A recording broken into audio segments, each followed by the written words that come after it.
Hello dear students, so welcome back to your biology online classes, and your 3 chapters has been completed, and today we are going to start with the chapter number 4, ecosystems. So let's start with the content of the chapter. What we are going to study in this chapter, you will study about what is ecosystem, introduction to ecosystem, then the components of the ecosystem, biotic factors and abiotic factors. In the biotic factor, you will study about the interaction between different biotic components, and what are the trophic levels, what are the pyramid of numbers, and different kinds of abiotic factors. Then what is the cultural component in the ecosystem, what are the independency between the organisms, what are the different types of ecosystem, and the example of a type of ecosystem, that is forest ecosystem, in detail. So let's start with this new chapter, ecosystem. So in our surrounding and at many other places, you all have seen varieties of living things and non-living things. Okay, so in those surrounding, different kinds of those living things and non-living things, they will affect each other and they will live together with a mutual relationship. So that particular area in which the living components and non-living components are living together, interacting together, and they are getting involved with each other, that is called as its ecosystem. So an ecosystem is a short form of an ecological system, and we can say it is a community of living things and non-living things which will work together, which will stay together, which are dependent on each other to get together. So we can say all the interacting organism in a particular area together with its non-living components, it will constitute its ecosystem. Okay, so ecosystem kya hai? It is a community of living organisms with the non-living components of that particular environment, and they are interacting with each other and they are forming a system which is called as ecosystem. Okay, understood? Means एक ecosystem के अंदर non living organisms और living organisms एक साथ interact करके mutually वहाँ पे survive करते हैं. ओके, सो यहाँ पे लिविंग ऑर्गेनिजम्स में क्या क्या आ सकता है? Plants, animals and micro organisms. Okay, so life of all these organisms will be affected by non-living components also. So that's why there is an interaction between both living and non-living components of that environment, and this interaction is called as its ecosystem.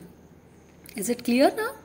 Now, what are the components? So we can say in the ecosystem there are two components, biotic and abiotic, means living or non-living.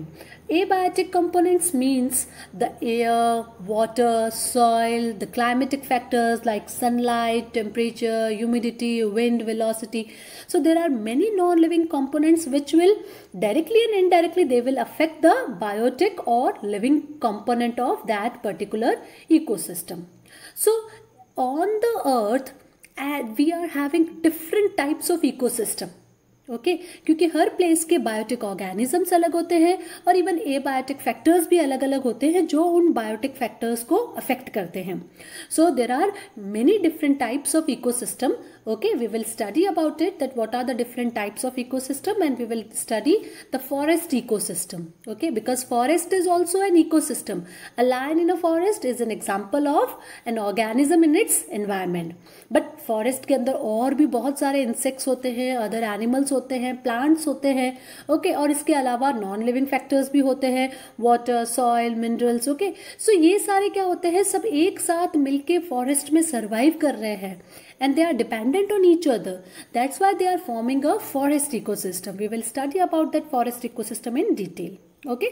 Now let's start with the component of the ecosystem. यानी कोई भी एक particular ecosystem होगा, जितने भी different types of ecosystem हैं, उन सारे ecosystems में दो important components कौन से हैं?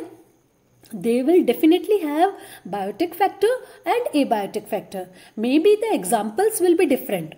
अगर पॉन्ड इकोसिस्टम में तो ऑब्वियसली बायोटिक फैक्टर्स क्या होंगे, aquatic plants and aquatic animals, okay, और टेरेस्ट्रियल है तो terrestrial plants and terrestrial animals. So maybe the example will be different, but in general they will have biotic factor means living organisms, and they will definitely have abiotic factor means the non living components.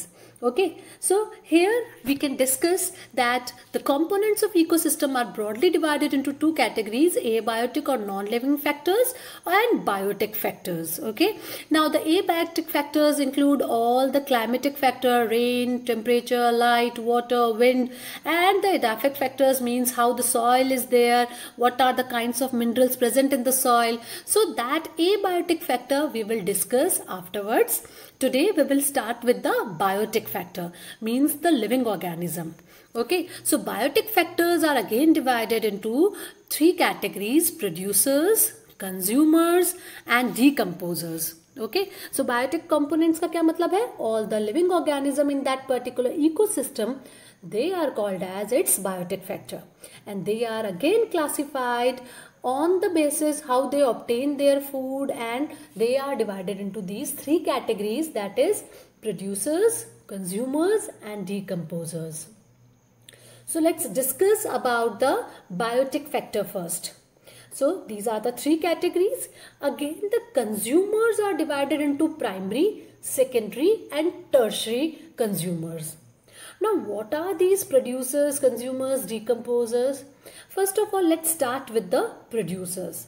Biotic means living organisms. तो living organisms में three categories होती है. Plants भी आएंगे, animals भी आएंगे, plus microorganisms भी आएंगे. So what are the producers? See, all the living organisms need energy for their survival, but we people and other animals, all the animals, they are dependent on some other sources for their energy. Why? Because animals can't produce their food on their own, but the plants can make their food on their own in the presence of sunlight using water and minerals and carbon dioxide. Okay, so that's why the plants will come in the category of producers. So biotic factors में क्या आएंगे? Producers जरूर होंगे. कोई भी ecosystem होगा उसमें biotic factors में प्रोड्यूसर्स जरूर होंगे, because they are the only source of energy for all other living organism.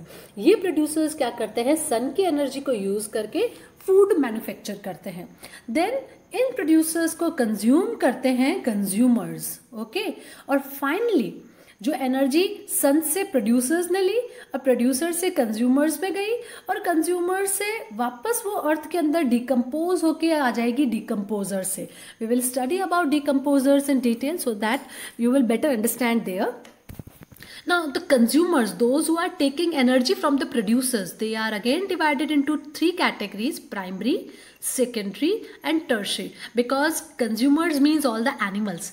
अब animals के हमारे पास variety of range है.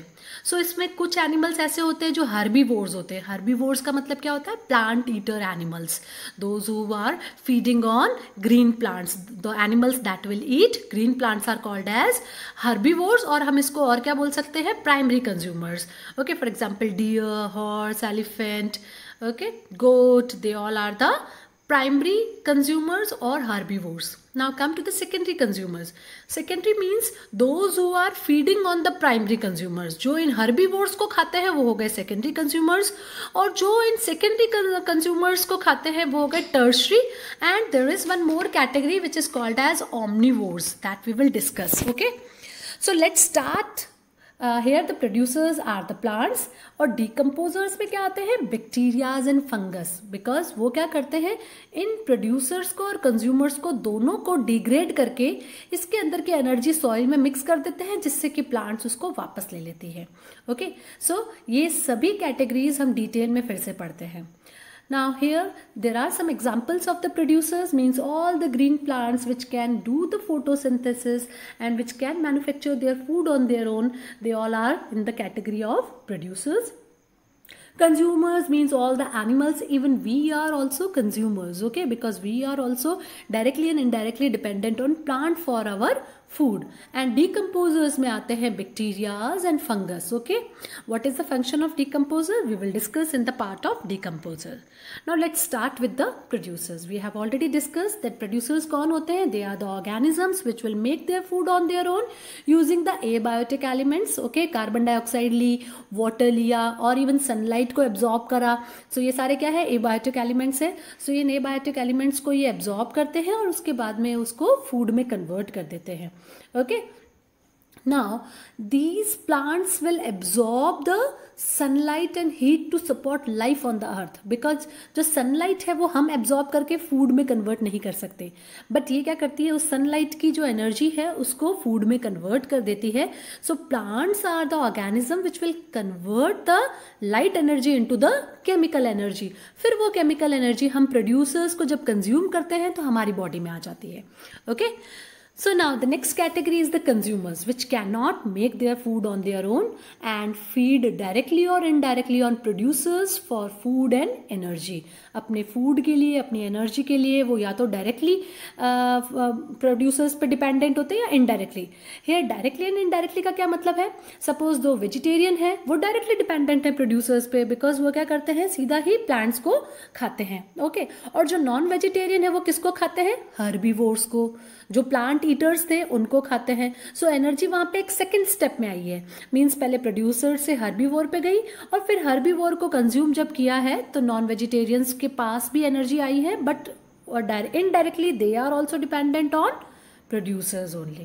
Okay, so how does these organisms differ? Because they are in several of number, so we have categorized again the consumers. Okay, what are the types of consumers here? Herbivores means जो छोटे animals हैं, जो plant eaters हैं, sheep, horses, caterpillar, rabbit, goat, deer, they all are in the category of herbivores. Now the second category is animal eater, जो कि wild animals हैं, जो कि flesh eaters हैं. So fish will eat the insect, lion eat giraffe, hawks eat owl. So they all are the carnivores which will eat animals. So carnivores क्या है? Indirectly dependent है producers में, because directly they are not eating the plants, okay, but indirectly they are eating the herbivores. So they will obtain their energy from the herbivore which has already absorbed the energy from the plant. Okay. Now in the category of the carnivore, there is one more category called as scavengers. Scavengers क्या होते हैं? They are the type of carnivore only, but they are feeding on dead animals. For example, hyena, vulture, jackal. Okay, these all are the scavengers. Scavengers का क्या काम होता है कि वो खुद prey नहीं करते हैं, वो किसी dead animal की body को eat करते हैं. So indirectly they are the nature protector, nature scavengers, because ये क्या करते हैं, अर्थ को क्लीन करने में हेल्प करते हैं. कोई भी डेड एनिमल की बॉडी पड़ी है तो वो उसको ईट करके उसको डिकम्पोज कर देते हैं, उसको खा जाते हैं. Okay, so now the third category of the consumers is omnivores. Omnivores क्या होते हैं? Which will eat both plant and animals, even the human beings. Human beings के अंदर भी वेजिटेरियन एंड नॉन वेजिटेरियन दोनों कैटेगरीज होती है. So human beings are omnivores, crows are omnivores, bear are omnivores, cockroaches which will eat this vegetarian and non-vegetarian things, means they are feeding on that plant material also and even the animal bodies also. So these are all the omnivores. Human beings are in the category of omnivores. Okay, so I think the three categories of the consumers are clear to everyone. Now here you can see scavengers. Scavengers क्या होते हैं? I have already explained you. These are the animals, these are the carnivores that feed on dead animals. Okay? जो dead animals को खाते हैं, remnants खाते हैं living organism के. जब वो kill कर देते हैं, कोई दूसरा consumer उसको kill कर देता है, फिर उन remnants को खाने के बाद में वो उसको खत्म कर देते हैं. So crows and houseflies, larvas, they all are the examples of the scavengers. Now come to the third category, decomposers. We have studied about producers, we have studied about consumers of biotic component. Now the third category is the decomposers. See, in the environment there are many microorganisms. वो क्या करते हैं? Dead bodies को खाते हैं और उनको पूरी तरीके से decay करके उसको तोड़ देते हैं. उनके ऑर्गेनिक मैटर को पूरी तरीके से तोड़ देते हैं। What is the organic matter? हमारी बॉडी ऑर्गेनिक मैटर से बनी हुई है, कार्बन, हाइड्रोजन, ऑक्सीजन। ओके, सो जब हमारी बॉडी या किसी भी एनिमल की बॉडी डेड हो जाती है, सो उसके ऊपर माइक्रो ऑर्गेनिज्म अटैक करते हैं और उसके बाद वो धीरे धीरे उसको डिकम्पोज कर देते हैं, मीन्स उस डेड बॉडी को पूरी तरीके से तोड़ देते हैं। ओके, सो डिकम्पोजर्स क्या करते हैं? They will break down the complex organic compound present in the dead plants and animals, both plants and animals. Okay, and उसको फिर सिंपल सब्सटेंस में कन्वर्ट कर देते हैं। उस डेड बॉडी को पूरा तोड़ के उसको सिंपल सब्सटेंस में कन्वर्ट कर देते हैं, जिसमें से कुछ पोर्शन एटमॉस्फेयर में चला जाता है और कुछ पोर्शन सॉइल में मिक्स हो जाता है। सो फाइनली ये क्या करते हैं? धीरे धीरे उस डेड बॉडी को खत्म करके हमारी अर्थ को, नेचर को क्लीन रखते हैं। So they are also nature's scavenger. उनको हम और क्या बोल सकते हैं? Nature scavengers, because they will help in keeping the earth clean.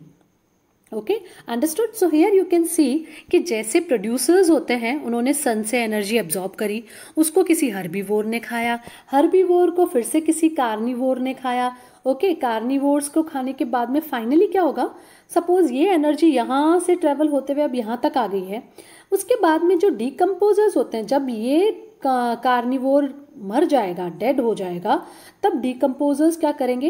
इसकी बॉडी को पूरी तरीके से ब्रेक डाउन कर देंगे। इसकी बॉडी में जो कॉम्प्लेक्स ऑर्गेनिक कंपाउंड्स हैं उसको ब्रेक डाउन कर देंगे और वो सिंपल न्यूट्रिएंट्स में कन्वर्ट होकर सॉइल में मिक्स हो जाएगा। अब ये न्यूट्रिएंट्स सॉइल से फिर से प्लांट एब्जॉर्ब कर लेंगे, फिर से सनलाइट को लेंगे और फिर से वही एनर्जी का ट्रांसफर होगा। ओके, सो ये एनर्जी का क्या हो रहा है? ट्रांसफर हो रहा है। So decomposers are very very important because they will release the nutrients back into the environment। ये जो nutrients यहाँ तक पहुँच गए हैं, अब इसको वापस environment में, सॉइल में कैसे डालें जिससे कि वो वापस प्लांट एब्जॉर्ब करे? तो प्लांट एब्जॉर्ब ईगल की बॉडी को तो नहीं कर पाएगी। सो डिकम्पोजर्स क्या करते हैं? इसकी पूरी बॉडी को ब्रेक डाउन कर देते हैं, डिकम्पोज कर देते हैं और सॉइल में मिक्स कर देते हैं, तब प्लांट इनको आराम से एब्जॉर्ब कर लेती है। And you have seen that thing.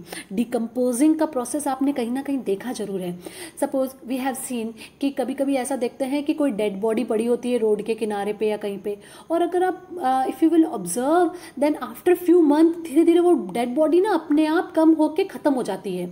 Okay, और केवल क्या रह जाएगा? Means only the skeleton portion will remain there, otherwise जो बेसिक ऑर्गेनिक कंपाउंड है वो धीरे धीरे क्या हुआ है, वहाँ पे जो उस एयर के अंदर जो माइक्रो ऑर्गेनिजम्स थे, फंगस थी, वो क्या करती है? उन ऑर्गेनिक कंपाउंड्स को धीरे धीरे डिग्रेड करके कन्वर्ट कर देती है सिंपल सब्सटेंस में और वो फिर सॉइल में डिसॉल्व हो जाते हैं। Okay, so I think you all understood the three categories of the biotic component, that is producers, consumers and decomposers. Here you need to learn the example of all the categories. Okay, and the consumers categories are that primary, secondary and tertiary, or we can say herbivore, carnivore and omnivores.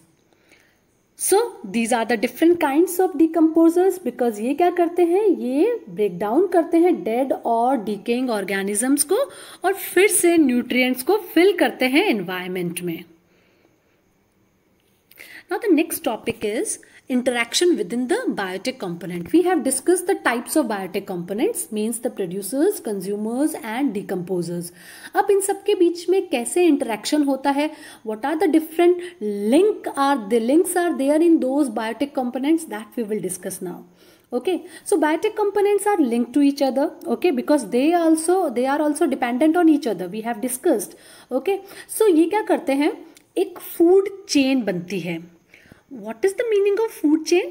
A series of an organism that are linked to each other through a process of eating and being eaten from a food chain. इसका क्या मतलब हुआ? Food chain का मतलब है ये एक ऐसी चेन है जिसमें बहुत सारे ऑर्गेनिज्म हैं जो कि एक दूसरे से लिंक्ड है कि कौन किसको खाता है और किसको कौन खा जाता है। ओके, सो ये क्या बनाएंगे? एक चेन बनती है और उस चेन को हम बोलते हैं फूड चेन। जैसे कि एक किसी भी इकोसिस्टम के अंदर ये सारे ऑर्गेनिजम्स प्रेजेंट है, प्लांट्स भी है और एनिमल्स भी है, producers, consumers are there. Consumers में भी कौन कौन से हैं? हर्बीवोर भी है, कार्निवोर भी है, और कार्निवोर में सेकेंडरी कंज्यूमर है, टर्शियरी कंज्यूमर्स है। सो लेट अस डिस्कस कि ये एक दूसरे से कैसे कनेक्टेड है। सबसे पहले जो एनर्जी है वो सनलाइट है, वो एब्जॉर्ब करेगा प्लांट। ओके, अब इन प्रोड्यूसर प्रोड्यूसर्स को सबसे पहले कंज्यूम कौन करेगा? कंज्यूमर। कंज्यूमर में सबसे पहले कैटेगरी कौन सी है? प्राइमरी कंज्यूमर और herbivore. Okay, so food chain में प्रोड्यूसर्स को ईट करते हैं primary consumers. Now the primary consumers will be eaten by secondary consumers. Means grasshopper को कौन खाएगा? फ्रॉग. और फ्रॉग को खाएगा कोई भी स्नेक या Python. Okay, so in this typical food chain, okay, producers are eaten by the primary consumers are eaten by secondary consumers, okay, and the secondary consumers are eaten by tertiary consumer, okay, and finally इस tertiary consumers की body जब ये मर जाएगा, ये dead हो जाएगा, तो इसकी बॉडी को डिकम्पोज कर देंगे bacterias and fungus into the simple nutrient, और ये न्यूट्रिएंट सॉइल में मिक्स होके फिर से कहाँ चले जाएंगे? प्रोड्यूसर्स के पास में. So in this way there is a cyclic reaction, or we can say the food chain is also a cyclic reaction. Okay, so it is a chain of eating and being eaten. Okay, that's why it is called as a chain. Now here we can see one more food chain, because different kinds of ecosystem में different kinds of organisms present होते हैं, तो बहुत सारी अलग अलग तरह की फूड चेन्स बनती है. फॉरेस्ट इकोसिस्टम में क्या होगा? प्रोड्यूसर्स को कौन खाएगा? पहले कोई हर्बीवोर खाएगा. यहाँ पे डियर भी हो सकता है, गोट भी हो सकती है, रैबिट भी हो सकता है. फिर इसको कौन खा जाएगा? Lion. Okay, that is a carnivore or consumer, secondary consumer. Okay, so these are the food chains. Now come to the second interaction which is called as food web. What is the meaning of food web? कि जब ये food chains, जो अलग अलग food chains हैं, जैसे हम बात करते हैं forest ecosystem की. So in the forest ecosystem we have discussed कि जो green plants है उसको goat खा जाएगी और goat को lion खा जाएगा. Okay, but what is happening? एक किसी भी ecosystem में हर कंज्यूमर के पास में मोर than one source of food होते हैं. ओके, सो यहाँ पे ऐसा नहीं है कि इस गोट के लिए क्या कौन सा सेकेंडरी कंज्यूमर है? Only lion. इस गोट को और कौन खा सकता है? जैकॉल भी खा सकता है. इवन ये जैकॉल के पास में गोट भी अवेलेबल है as a source of food, और रैबिट भी अवेलेबल है. ओके, सो यहाँ पे क्या हो रहा है कि जो सोर्स ऑफ फूड है वो बहुत सारे होते हैं, बिकॉज बहुत सारे लिविंग ऑर्गेनिजम्स प्रेजेंट होते हैं किसी एक पर्टिकुलर इकोसिस्टम में. ओके, सपोज यहाँ पे ये भी हो सकता है कि इस ग्रीन पार्ट को किसी ग्रास हॉपर ने खाया, और अगर कुछ भी नहीं मिला तो जैकाल ने ही इस ग्रास हॉपर को खा लिया. So sources of food are several in several food chains. So यहाँ पे क्या हो रहा है? फूड चेन्स जो है वो आपस में कनेक्ट हो जाती है किसी एक बड़े इकोसिस्टम में, और वो क्या बनाती है? फूड वेब बना लेती है. सो फूड वेब का मतलब क्या है? When the consumers are having more than one source of food material, and then they will make several food chains which will get interconnected to each other. Okay, you can see here that for jackal even the rabbit is also a food, goat is also a food, for wild cat also rabbit is food, and mouse is also a food, and then that mouse will be eaten, maybe it is eaten by rabbit, maybe it is eaten by wild cat, or maybe it is eaten directly by the snake, or it may be eaten by owl. So we can see here that many food sources, when they are present in a food chain, then they will get interconnected to each other, and then they will form a food web. Okay, but in a food web or in a food chain, the flow of energy is always unidirectional. What is the meaning of unidirectional flow of energy? मतलब ये जितनी भी food chains और biotic components हैं, इसमें जो interaction हो रहा है तो एनर्जी का फ्लो हो रहा है, और वो हमेशा यूनिडायरेक्शनल रहेगा. यूनिडायरेक्शनल का क्या मतलब है? Means it will flow always in one direction. Now let us discuss what is that one direction. See, only the green plants are capable of trapping the energy from the sun. So सबसे पहले सन की energy को कौन trap करेगा? Producers, और वो उसको convert कर देंगे केमिकल एनर्जी में, और उस केमिकल एनर्जी को अब कौन खाएगा? Any herbivore, insect, grass hopper. वो जब प्लांट को खाएगा तो वो केमिकल एनर्जी अब कहाँ आ जाएगी? प्राइमरी कंज्यूमर में. उस प्राइमरी कंज्यूमर से एनर्जी जाएगी सेकेंडरी कंज्यूमर में. कैसे जाएगी? जब ये ग्रास हॉपर को जब माउस खा जाएगा तो ये हो गया सेकेंडरी कंज्यूमर, और एनर्जी का ट्रांसफर अब यहाँ से कहाँ हो गया? यहाँ हो गया है. और जब ये माउस डेड हो जाएगा तो इसकी जो एनर्जी है वो डिकम्पोजर्स क्या करेंगे? उसको सॉइल में मिक्स कर देंगे। इवन डिकम्पोजर, न केवल इसको, even all the organism, decomposer इसको भी डिकम्पोज करेंगे बीच में, अगर ये मर जाता है और डायरेक्टली कुछ को इसने खाया और कुछ अगर जो इसके पास है बाकी के हर्बीवोर्स है उनको भी डिकम्पोज करेगा, प्लांट्स को भी डिकम्पोज करेगा और फाइनली जितने भी न्यूट्रिएंट्स है उसको सॉइल में मिक्स कर देगा। और ये जो इनऑर्गेनिक कंपाउंड्स अब सॉइल में मिक्स हो गए हैं वो फिर से प्लांट के पास चले जाएंगे। सो एनर्जी का फ्लो हमेशा कहाँ से हो रहा है? From the producers to the consumers to the decomposers and then again to the producers, again from the producers to the consumers to the decomposers and then again back to the producers. So ये flow हमेशा क्या है? in this clockwise direction, okay और ये है unidirectional flow. कभी भी energy decomposer से कंज्यूमर और कंज्यूमर से प्रोड्यूसर्स के पास नहीं जाती है, बिकॉज सन की एनर्जी को ट्रैप करने के लिए कौन केपेबल है? Only and only producers are capable of this thing. Okay, so जितनी भी फूड चेन्स है वो किससे स्टार्ट होगी? They will start from the plants only. Okay, because solar energy is transferred through the food chain by these green plants only. Green plants will convert the solar energy into chemical energy and these energy will be stored in, some energy will be stored in plants और बाकी की जो rest of the energy है वो क्या होगा? जब herbivores को eat करेंगे तो उनके पास आ जाएगा। फिर ये herbivores भी अपनी कुछ energy यहाँ पे अपनी जो basic activities है उसमें use करेंगे, बट बाकी की जो energy उन्होंने store कर रखी है वो अब किस में ट्रांसफर हो जाएगी? कार्निवोर में ट्रांसफर हो जाएगी।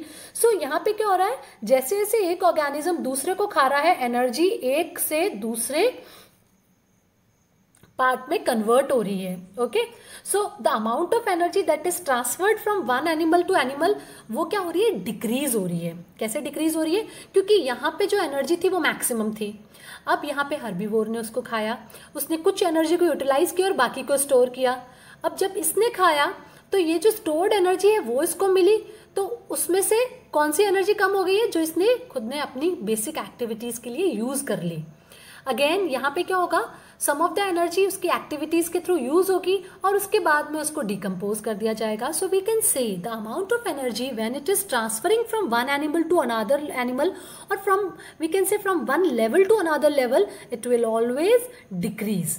Okay, but the flow of energy from the producers to consumers will always and only one direction.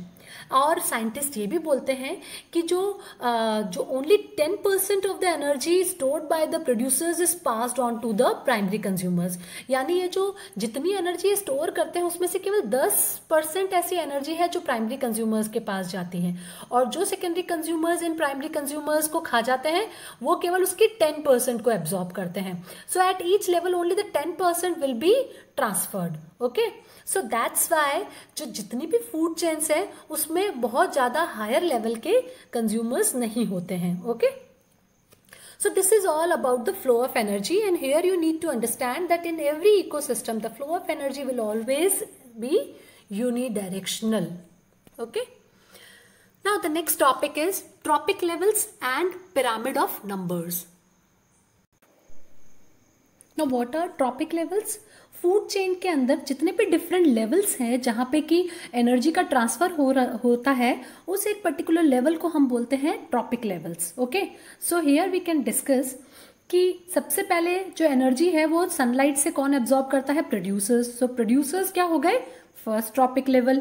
फिर प्रोड्यूसर से एनर्जी जाती है प्राइमरी कंज्यूमर्स में, so primary consumers will be now second trophic level. Then from the second trophic level the energy will be now transfer to the third trophic level. Okay, so secondary primary consumers को कौन खाएगा? Secondary consumers. सो अब energy कहाँ जा रही है?